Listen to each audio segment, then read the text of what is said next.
With a heavily armed army escort, we're on a bone-crunching mountainous drive to Buner. We pass burnt-out wrecks. And then we are there.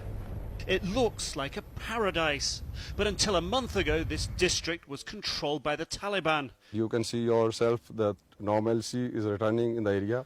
The government brought us here to their operations base in the heart of Buner to show us they are now in control. The Taliban defeated. There was about 1,000 miscreants which were controlling the whole Buneri districts, and in the process we killed about 490 miscreants. The message they want out: once electricity is restored, the near 500,000 displaced from this area can return. Inshallah, the work has been started on it. I have sent 2 teams from this side. One of the team has come from that side, and once it is restored, you will see a quick return of the people. And as I ask my next question, an official ushers us on. It is to be a high-speed tour. This is Sultan Was. It's the most heavily destroyed village, the army says. Over 80% of the houses here damaged. The reason? This is the village that put up the most resistance to the Taliban in Buner. They formed a local fighting force, a local militia. The buildings are flattened, bombed by the Pakistani Air Force after the Taliban beat the militia and took control of the village. Soldiers still seem wary of villagers.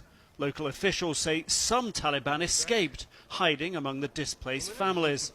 The local police chief plays down the threat. They may come back, but they have been identified. Now they are exposed. They are exposed to the people and they are exposed to the law enforcing agencies. As our trip continues, from what we see, apart from Sultan Was, most villages escape major damage. A few, close to big army posts, are even returning to normal life. But not all. So this is the place where the Taliban first took control in Buner, Pir Baba, a very religious place. They were wandering around with their weapons, and it really set the tone for the beginning of their control of this area. Inside, the Taliban damaged the shrine, a relatively easy repair to make.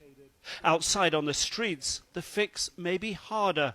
Not just convincing people it's safe to return to all the villages here, but stopping the Taliban from winning influence over villagers as they did before. It is very important because without giving them all the facilities, the people will feel more against the government. The stakes could not be higher. Across the country, the offensive against the Taliban is widening.